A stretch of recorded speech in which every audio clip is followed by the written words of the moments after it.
Hello बच्चों, आप लोग कैसे हो? बढ़िया हो? तो हम शुरू करते हैं आज यूपी कांस्टेबल का प्रैक्टिस सेट। क्या हो सर? Practice set number 1। तो जिन लोगों ने फॉर्म भरा था यूपीएसआई का, उनका एग्जाम है 14-15 मार्च को है, तो उनके लिए बेस्ट ऑफ लक। जो बच्चे उसके लिए फॉर्म नहीं डाले हैं, यूपी कांस्टेबल के डाले हैं, तो उनके लिए मैं प्रैक्टिस सेट स्टार्ट कर दिया हूँ। आज मैं प्रैक्टिस सेट 1 करा रहा हूँ। तो मेरे दोस्त, यह बहुत इंपॉर्टेंट प्रैक्टिस सेट है। लगभग मैं 25 प्रैक्टिस सेट कराऊंगा, उसके बाद मैं चैप्टर वाइज कराऊंगा। इसमें सारे पीवाईक्यू रहेंगे, प्लस इसका सैंपल क्वेश्चन भी करवाऊंगा। इस पूरे चैप्टर को मैं कवर कराऊंगा कि जहां जहां से मैथ के क्वेश्चन यूपी कांस्टेबल में पूछे जाते हैं।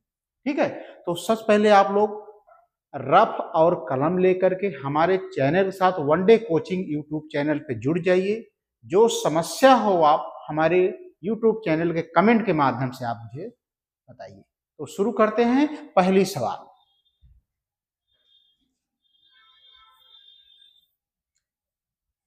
देखो पहली सवाल क्या है दोस्त।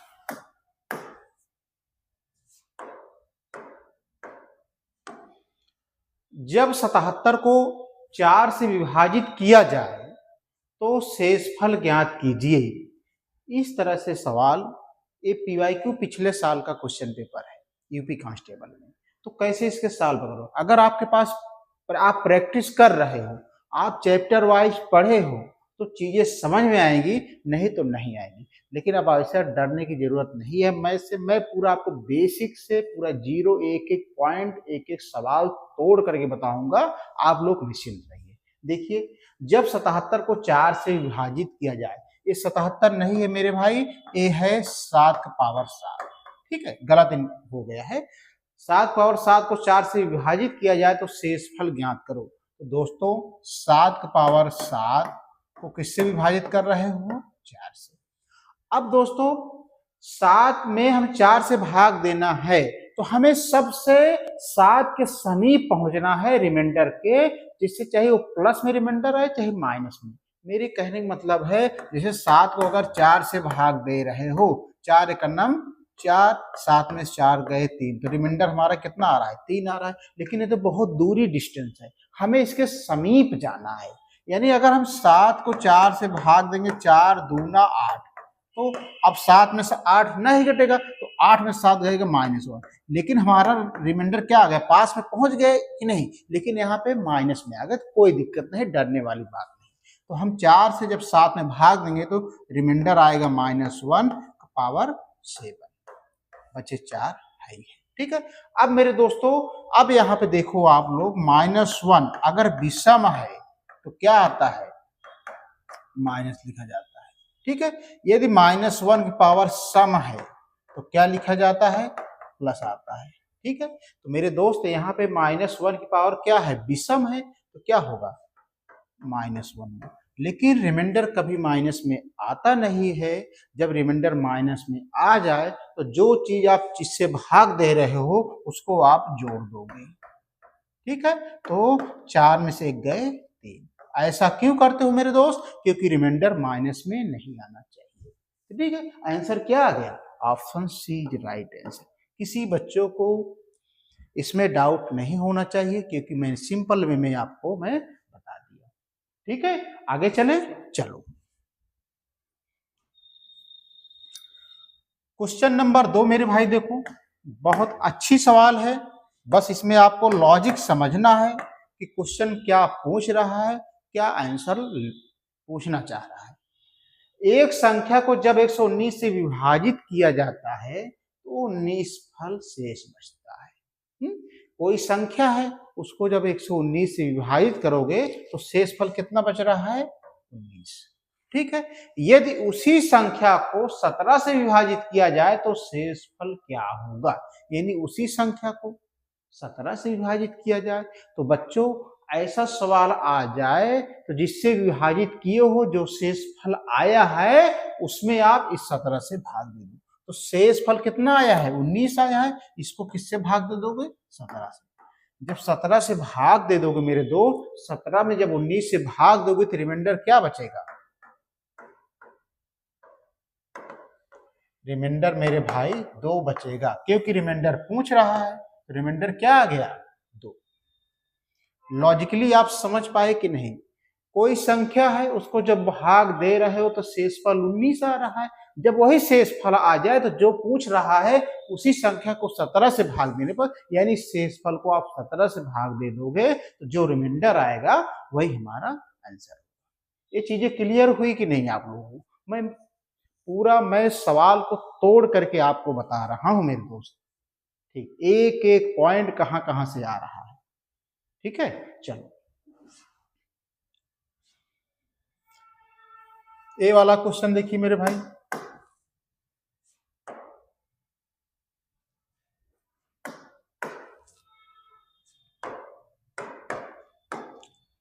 एक बटे 3, 1/6, 10/9, 5/18 का एलसीएम ज्ञात कीजिए। जब कभी भिन्न में अगर एलसीएम पूछे तो कैसे ज्ञात करोगे? तो दोस्तों, जब कभी भी भिन्न का एलसीएम पूछे तो अंश वाले का आप एलसीएम निकाल लोगे और हर वाले का आप एचसीएफ निकालोगे, तो हमारा एलसीएम आ जाएगा किसका? भिन्न का। मेरे कहने का तात्पर्य ये है, एलसीएम किसका निकालोगे? 1/1, 1, 10, 5। ठीक है, और एचसीएफ किसका निकालोगे मेरे भाई? 3, 6, 9, 18। ठीक है, अगर यहाँ पे एचसीएफ पूछता तो क्या करते आप? अंश का एचसीएफ निकालते और हर का एलसीएम। ये चीजें याद रखना, एलसीएम पूछा हो तो आपको अंश का एलसीएम निकालना पड़ेगा और हर का एचसीएफ निकालना पड़ेगा। अब मेरे भाई अगर यहाँ पे एचसीएफ पूछे तो आप ऊपर अंश का एचसीएफ निकालो और हर का एलसीएम। यही कंसेप्ट है, आपको सवाल आसान हो जाएगा। देखो, एलसीएम क्या होता है आप निकालना जानते हो, अगर नहीं जानते हो तो सीख लो। 1, 10, अब देखो एलसीएम निकाल रहे हैं, 1, 1, 10, 5 का, इसको काटो, 2 से काटो, 2 पंचे 10, 5, 5 से काटो 1, 1, तो एलसीएम 5 दूना 10। इसका मतलब क्या हुआ? एलसीएम बराबर 10। 3, 6, 9, 18 का क्या निकालना है? एचसीएम निकालना। एचसीएम चीजें क्या होती हैं? जो सब संख्या में कॉमन हो वही एलसीएम होता है। अगर हम मेरे दोस्तों यहाँ पे 3, 3 है, अगर 3 बाहर ले ले क्या बचेगा? 1 बचेगा। 3 दूना 6, 3 तिरिका 9, 3 छंग 18। इसका मतलब क्या हुआ? हर एक संख्या में केवल 3 कॉमन है। मेरे कहने का मतलब है एलसीएम क्या हो जाएगा? 10/3। यही हमारा आंसर हो जाएगा। कौन सा ऑप्शन ठीक है? Option C right answer. अब मेरे हिसाब से बच्चों को समझ में आ गया होगा। अगर कोई फिर भी दिक्कत होती है तो आप हमारे YouTube चैनल पे आप कमेंट करके अपनी समस्या बताइएगा, हम आपको जरूर निजात दिलाएंगे। ठीक है, चले आगे। चलो अगले प्रश्न पे बढ़ते हैं हम। अब ये देखो, इसमें पूछ रहा है एचसीएफ। तो एचसीएफ मेरे दोस्त कैसे निकालते हो आप लोग बताओ? एचसीएफ कैसे निकालते हो? कह रहा है 2^2, 3^5, 5^3। ठीक है, अब क्या रहा? दूसरा फंक्शन क्या दिया है? 2^4, 3^2, 5। अब जिसकी घात नहीं होती है वो हमेशा उसकी घात 1 होती है। जैसे यहाँ पे 5 की घात कोई नहीं लिया है तो वहां पे 1 होगी। ठीक है, अब एचसीएफ में क्या होता है मेरे दोस्त? जो दोनों में कॉमन हो, जो दोनों चीजों में कॉमन हो वही एचसीएफ होता है। जैसे यहाँ पावर 2^2 है, यहाँ पे 2^4 है, तो दोनों में क्या कॉमन है? 2^2 ही कॉमन है ना, तो यहाँ पे क्या लिख देंगे? 2^2 गुणे, यहाँ पे 3^5 है, यहाँ 3^2 है, तो इन दोनों में क्या मिल रहा है? 3^2 ही मिल रहा है। ठीक है, अब जैसे 5^3 है, 5^1 है, इन दोनों में कॉमन क्या है? 5^1। और रविंदर कह रहे हैं सर कैसे 5^1 कॉमन है? सुनो पहले, 5 की घात 3 को क्या लिख सकते हो? 5 × 5 × 5 लिख सकते हो कि नहीं मेरे भाई? अब 5 की घात 1 को क्या लिख सकते हो 5। अब देखो कॉमन तो केवल 5 है, यही, ठीक है। अब इसको मल्टी, अब देखो अगर आंसर यहीं पे मिल जा रहा है कोई दिक्कत नहीं, अगर जब यहाँ पे मैं आंसर ना मिले तो उसको आप मल्टीप्लाई कर दो। एक बार हम निगाह दौड़ा लेते हैं ऑप्शन में, 2 की पावर 2, 3 की पावर 2, 5 की पावर 1, हमारा option B is right answer. यहाँ पे भाई 5 की घात 1 है लेकिन 1 लिखा नहीं जाता है, 1 लिखा नहीं जाता है, ठीक है। आगे बढ़े, चलो अगले प्रश्न पे आते हैं। ये सवाल बहुत इंपॉर्टेंट है, बहुत इंपॉर्टेंट है, बहुत इंपॉर्टेंट है। कह रहा है वह छोटी से छोटी संख्या ज्ञात कीजिए जिसे 4, 6, 8, 10 और 12 से विभाजित करने पर प्रत्येक स्थिति में शेषफल 3 बचे। मेरे दोस्त जब भी इस तरह से लैंग्वेज सवाल पूछे तो संख्याओं को पहले आप क्या निकालोगे, एलसीएम निकालोगे। तो एलसीएम किसका निकालना है मेरे दोस्त, 4, 6, 8, 10 का, ठीक है। एलसीएम निकालो। तो देखो सिंपल वे में जैसे बेसिक से निकालते हो एलसीएम उसी तरह हम निकाल रहे हैं, ठीक है। काटो इसको, 2 दूना 4, 2 तिहाई 6, 2 चौक 8, 2 पंचे 10, इस तरह से एलसीएम तो निकाल लेते होगी नहीं। अब फिर किससे काटोगे, 2 से काटो, 2 एकन्नम 2, 3 नहीं कटेगा, 2 दूना 4, 5 नहीं कटेगा, फिर 2 से काटो, 3 नहीं कटेगा, 2 एकन्नम 2, 5 नहीं कटेगा, फिर 3 से काटो, 3 एकन्नम 5 नहीं कटेगा, फिर 5 से काटो। अब हमारा एलसीएम क्या है, 1 2 2 दूना 4, दूना 8, 3 24, पंचे 120, यानी हमने इसको मल्टीप्लाई कर दिया तो आ गया एलसीएम 120। अब जब 120 आ गया एलसीएम तो जो शेष फल बच रहा है वही इसमें जोड़ दोगे तो वही संख्या कहलाएगी। इसका मतलब है 120 में रिमाइंडर कितना जोड़ना कह रहा है, 3, तो 123, यही आंसर हो जाएगा। Option C is right answer. किसी बच्चों को कोई दिक्कत हो तो बताना, चीजें समझ पा रहे हो कि नहीं। जब भी इस तरह से लैंग्वेज पूछे वह छोटी सी छोटी संख्या ज्ञात करो जिसे 4, 6, 8, 10 से विभाजित करने पर इसकी जगह कोई भी संख्या हो तो शेषफल 3 बचे। तो सबसे पहले क्या करना मेरे दोस्त, सबसे पहले आप उस संख्या का आप एलसीएम निकाल करके जो शेषफल है उसको आप जोड़ कर देना, यही आंसर हो जाएगा। आगे चलें, चलो यह हमारा सिंप्लीफिकेशन का है, बहुत इंपॉर्टेंट क्वेश्चन है, बहुत इंपॉर्टेंट क्वेश्चन है, ठीक है। इसको कैसे लगाते हैं बच्चे, जब भी इस तरह से आप लगाओ सवाल सिंप्लीफिकेशन में तो सबसे पहले आप भाग दो, उसके बाद गुणा करो, उसके बाद घटाओ, उसके बाद जोड़ो। इस पे मैं आपको पूरा चैप्टर एक वीडियो बना दूंगा, सिंप्लीफिकेशन का लगभग 10-12 वीडियो बनेगा, आप उसको देख लीजिएगा, आप हमेशा के लिए आपका बेसिक कॉन्सेप्ट क्लियर हो जाए। तो सबसे पहले बच्चों क्या दिया है, 108 भागे 36 गुणे 1/4 प्लस 2/5 गुणे 3 सही 1/4। इस फंक्शन में सबसे पहले आप भाग वाला निपटाओ, इसका मतलब ए। तो अगर हम 108 में हम 36 से भाग देंगे तो कितना जाएगा, बोलो, 3 बार जाएगा, 3 छंग 18, 3 3 का 9 1 10, यानी 3 बार गया।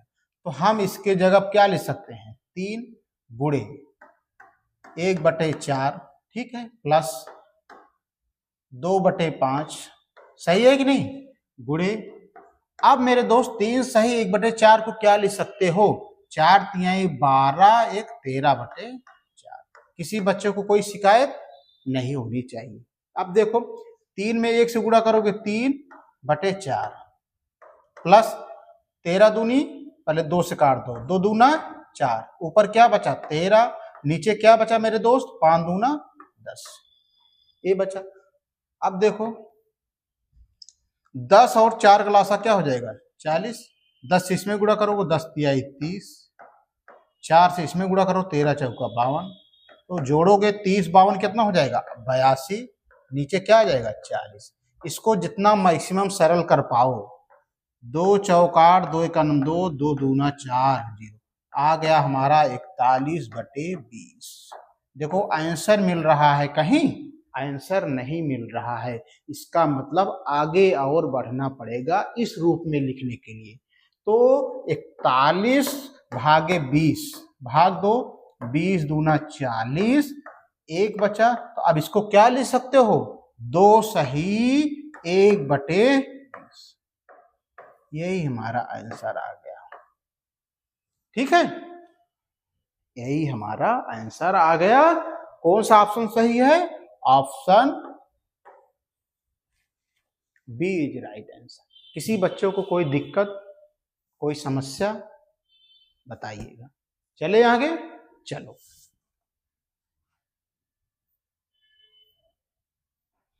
अब ए देखो दोस्तों, ए वाला सवाल मजेदार सवाल है। कैसे इसको सॉल्व करोगे, बहुत अक्सर पूछे जाते हैं इस तरह से क्वेश्चन, तो ध्यान से चीजों को समझना। ए और बी की औसत मासिक आय 1400 है। ठीक है, तो मेरे दोस्तों ए और बी की मासिक आय कितना है, 1400। ये तो मासिक आय, औसत मासिक आय 1400 है, तो इनका योग क्या होगा, योग इनका क्या होगा मेरे दोस्त। जब योग ज्ञात करना हो तो दो संख्याएं हैं ना, यानी 1400 गुणे 2, 2800, इनका योग हो जाएगा। किनका, दो संख्याओं मतलब ए और बी। सेम बी और सी का क्या होगा, 1560 गुणे 2, 0 2 छंग 12, 2 पंचे 10 1 11, 2 1 2 1। ठीक है, और ए और सी का क्या हो जाएगा मेरे भाई, 1440 गुणे 2। ये दो कहां से मिल रहा है आपको मालूम है भाई, योग क्या ना है, योग ज्ञात करना, दो संख्याएं इसलिए 2 से गुणा कर रहे हैं। जैसे इसमें गुणा किए उसी तरह हम इन सब में भी गुणा कर रहे हैं। ठीक है, गुणा करोगे 0 2 चौक 8, 2 चौक 8, 2 का 9। ठीक है, अब कह रहा है आगे सी की मासिक आय ज्ञात करो। अब केवल सी की पूछ रहा है, तो मेरे दोस्तों आपको कुछ नहीं करना है, ए बी बी सी सी, यानी कितनी कितनी बार ए बी सी हैं, दो दो बार हैं। अगर हम दो बाहर ले लें क्या बचेगा, ए प्लस बी प्लस सी। जब इनको मैंने जोड़ा तो इनका योग भी जुड़ेगा, 2800 प्लस 3120 प्लस 2880। ठीक है, अब जोड़ो, दो ब्रैकेट में ए प्लस बी प्लस सी बराबर,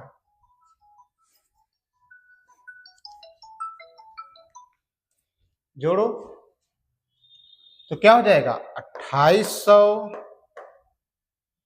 3120 2880, जोड़ो 0 8 2 10, 8 8 16, 1 17, 1 18, 2 2 4 3 7 1 8, 8800 आ गया। ठीक है, अब ए प्लस बी प्लस सी क्या हो जाएगा, ये दो नीचे आ जाएगा, तो 2 चौक 8 4 4400 हो जाएगा। ठीक है, अब कह रहा है सी का मान, हेलो हेलो रुको। ठीक है, तो ए प्लस बी के मान क्या रखोगे, 2800, तो यहाँ पे 2800 रख दो, प्लस सी बराबर 4400। ठीक है, तो सी का मान क्या हो जाएगा, 4400, ए पक्षांतर इधर होगा तो 2800, तो सी बराबर 4400 में 2800 घटाओ मेरे भाई, 2 2 2 0 आ गया, 14 में 60 गए 6, 3 में 2 गए, अर्थात सी का मान कितना आया, 1600। Option D. तो बच्चों ये आज का प्रैक्टिस सेशन समाप्त होता है। अगर चीज़ें आपको समझ में आई हों, सवाल समझ में आ रही हों, तो आप हमारे वीडियो को लाइक कर देना, सब्सक्राइब कर देना, जितना शेयर हो सके आप लोग शेयर कर देना। कल बढ़िया वीडियो एक दोबारा लाएंगे आपको, पूरा मैं आपको मैथ सिखा दूंगा। मैथ से डरने की कोई दिक्कत नहीं, चाहे वो एसएससी जीडी हो, रेलवे ग्रुप डी हो, रेलवे एनटीपीसी हो, यूपी कांस्टेबल हो, चाहे यूपीएसआई हो, आप लोग मन लगा के पढ़िए। फिर से मैं बोल दे रहा हूँ, बेस्ट ऑफ। ठीक है।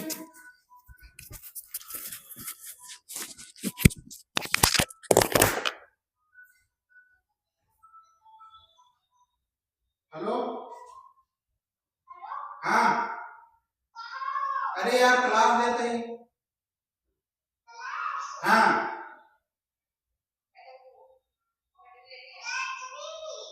बैटरी कहाँ मंगा कहीं से ले गया।